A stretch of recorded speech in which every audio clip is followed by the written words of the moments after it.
I will switch now to presentation about what is a good proposal and how to make your proposal. What is a good proposal and how to submit it? So what shall a successful proposal target? So targeting the scope of a CELTIC-NEXT strategic roadmap 2021-2025, as I have explained, that you can download. You have to show technological innovation. It has to be new, innovative, forward-bringing project for the community. And the community is not only the ICT community, but possibly the community of the humanity, providing social impact and a better, for example, society. Market relevance and exploitation potential is a criterion. It must return value for money to the consortium and to the funding countries. So it has to bring value. We are not funding or helping funding, better to say helping funding projects that are not bringing things forward. Follow the rules with right mix and balance of participating countries and partners related to what I just presented in the previous presentation. Create a good consortium balance, different countries and company profiles. It's not a national project with some links abroad, but a true to not, let's say, be unbalanced and reach those 70%. So that's the maximum, but if you are away from this maximum, it's better. Okay, so targeting the scope. So I will go in details for each of those topics. Targeting the scope of strategic roadmap. When you make your application, you will see in the tool, when you put your proposal, there's a request to fill in taxonomy items, like tags about what is your proposal all about. And we have predefined sections like A, networking, B, services and applications, C, future services and enablers, D, future internet and clouds, E, future usage areas and multidisciplinary approach. You have to pick 1 to 3 of those topics as main and 1 to 3 as secondary. And of course, this is linked to this roadmap that I have explained before.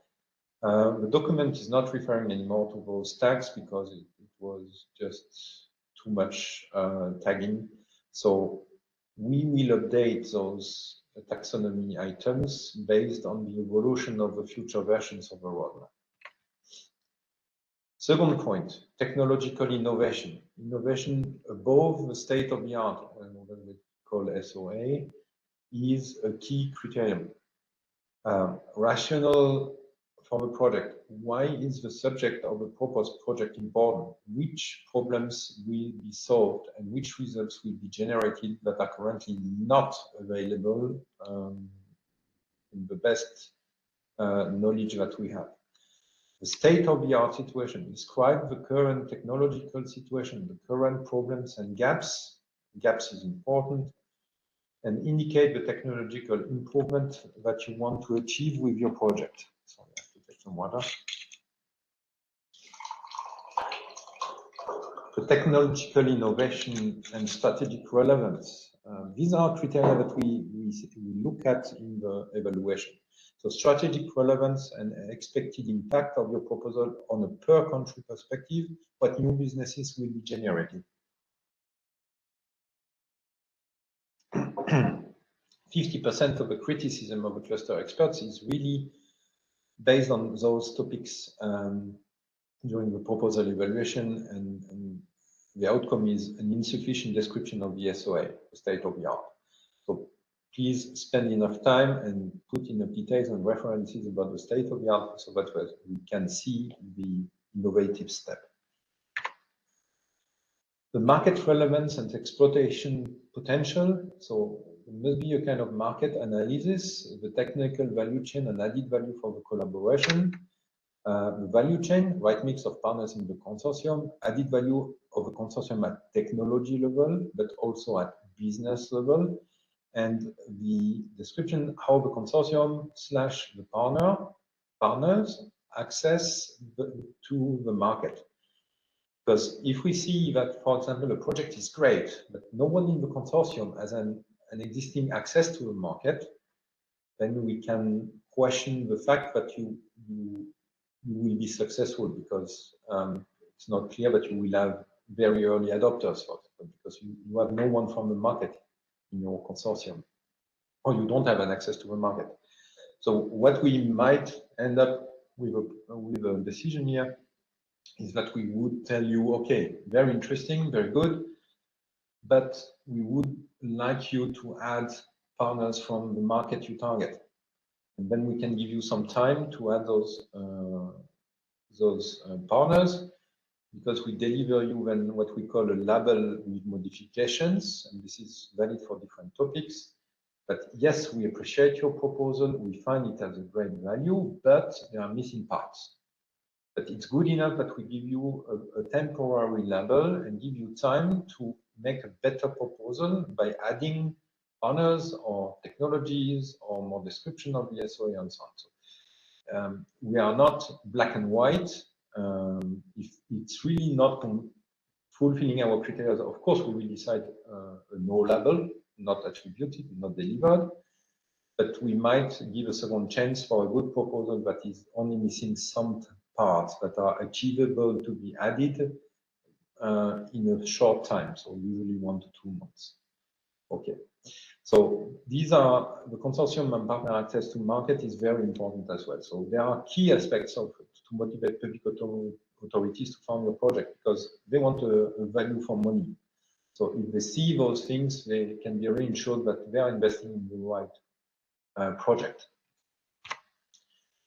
Key points, your CELTIC-NEXT project, and this is coming from a feedback session that we run with people who have run projects, and we have the feedback and we have the assessment of experts within those question and answer parts with those key points. Your CELTIC-NEXT project should be successful and beneficial. It must be managed and controlled properly in order to achieve this. We are looking at the project plan. We are looking at who is managing, what are the steps, what are the milestones, that they are coherent and so on. So you have to give confidence to the experts and the public funders that you will be in control of the project. So it's not sufficient to say, okay, we will innovate, but we should see that you have a plan to innovate. So you know where how you want to act to achieve those goals. It should be used as a tool to develop your business if the project scope is aligned with your strategy and future plan. However, it may take some time to reach commercial success. So you have to provide a clear outlook on your commercialization plan per product/partner and as a whole consortium or whole solution. So we don't ask you to provide us a full business plan like you would do for an investor, but we are looking at giving us some insight in how you want to proceed after the project closes. If it's a project that you are developing and participating to because it is developing part of your roadmap and you will have products in the market 3 years after the project. So this is a kind of point. Points number 2, types. The best practices to help to carry out the project activities properly are based on commitment of the consortium from beginning to the end of the project. So that means that build a strong and committed consortium and show clearly its commitment in the proposal. So we have to be convinced that you find yourselves and you want to work together and you want to achieve together something. It's not a collection of individual plans, but you have individual plans and a joint plan. The success of the project relies on 3 actions: deliverables, dissemination, and exploitation of the project activities. Write a good proposal, not only research, but also business impact, exploitation plan, and dissemination, coordination, and work package structure. And again, it doesn't need to be 100 pages. It has just to be sufficiently convincing. So it's the art of writing in concise form what you plan to do and being convincing your audience. Be aware that there may be changes in the project, consortium, activities, funding, etc., that might affect the initial plans. Okay. Project description. So provide a well-described risk analysis section. Okay, what if we are aware that there is a risk that we might not achieve this part, but we have a plan B. And if you have this maturity of understanding how you will manage this and that risk, put it in the document, it will help you to win the label. We are providing templates. You have the URLs there. You have guidance for the proposal guidelines and so on. You can contact us at any time to help you getting more information, explain you where to find the web sites and so on. But normally it is quite good explained, whereby we have quite often also people telling us, okay, I don't understand where to find the documents, and we are happy to help. So for this, the next part is about the, okay, sorry for the animation, but I am not controlling. How to submit your proposal. So you have to submit the proposal by the 10th of November. So the steps, you have to register on the cluster projects tool. You have the URL here. Fill in the web forms with information requested, download the proposal templates for proposal, the CPP and the CLDs, upload your proposal once you are done to the clusters project tool. And it's always a suspense, but this is not only with CELTIC. We are, you know, we are impatient to see how successful our proposal of support was. And we are monitoring how many proposals are coming into the system. And I must say, it's kind of suspense of the last minute. Very often we get the last day, most of the proposals. So we got 18 in total in spring. Something like 16 of them were in the tool the last day. So we got 18, 5 were not valid, 13 remained as evaluation and so on. So, but we got this information very last minute.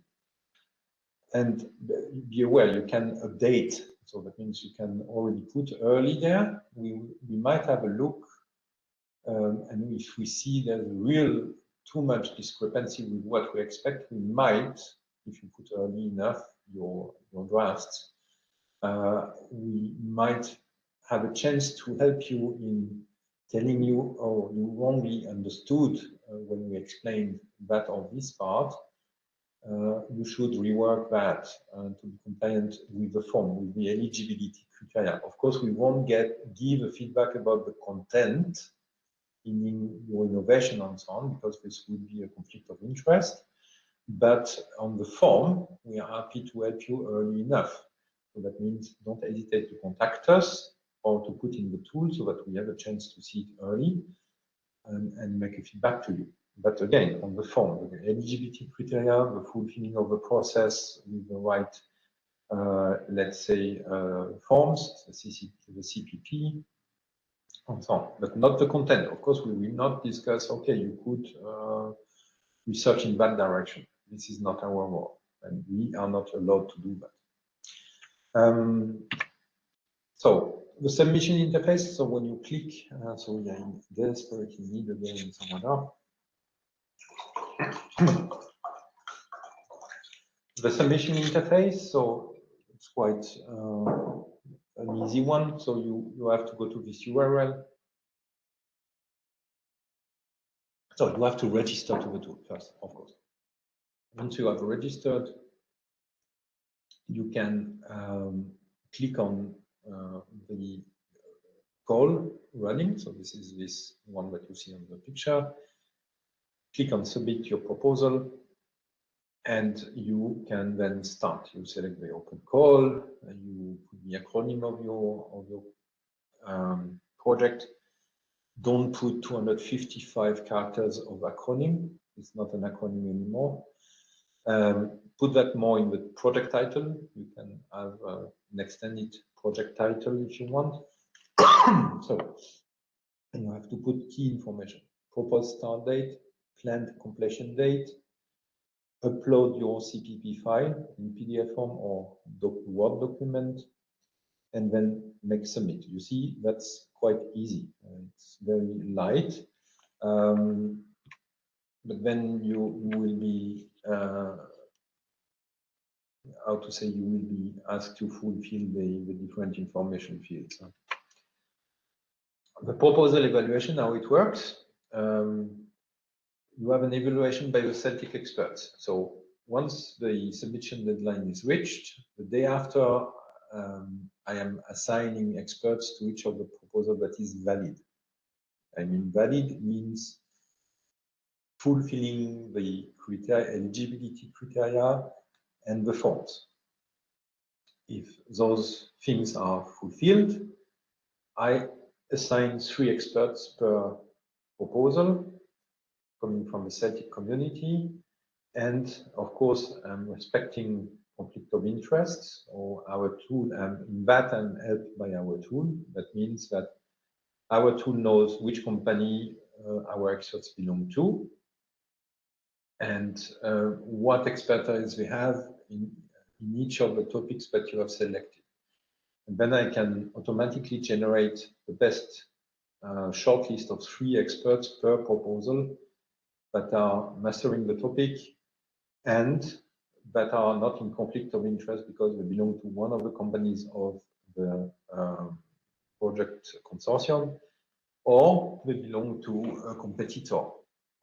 For that, it's more a human being, myself, looking at that, because the tool does not know all the conflicts of commercialization between the partners. So I'm checking that as a second step. So the first step is not someone from the same company as the applicant. And the second step is checking if there's no, I don't know, Nokia evaluating Ericsson, for example. Sorry. So list of the evaluation criteria. So you have the excellence of and technological innovation that is evaluated by the experts, the strategic relevance and impact, market and technology, potential for exploitation of the results and for future business, the quality and efficiency of the implementation of the project consortium, so organization, management, work packages, and so on, quality and Gantt diagram, quality of the proposed consortium, the partners, and then the experts from CELTIC issue a recommendation to the labeling gremium. The labeling gremium is composed of the co-group members, delegates, the public authorities, and me as representing the experts. So they make a recommendation. There are 3 types. One is suitable for labeling. So they don't see any obstacle for your proposal to become the label and then to go to national funding applications. M is modifications required. So that's corresponding to the labeling with modifications, where we write you a letter telling you, okay, your application is interesting, we are interested in it, but we would like you to bring modifications. And we list what our experts have given as recommendations, but also what the public authorities attending to the labeling meeting have issued as concerns about your proposal. So like there are not enough partners in the country because we are not building a national consortium that will bring already value for the country, blah, blah, blah. I say blah, blah, blah because it can be extended in different countries. So we will write you a letter giving you the detailed evaluation so that you can improve your application and get the full label like the people who have got the suitable for labeling.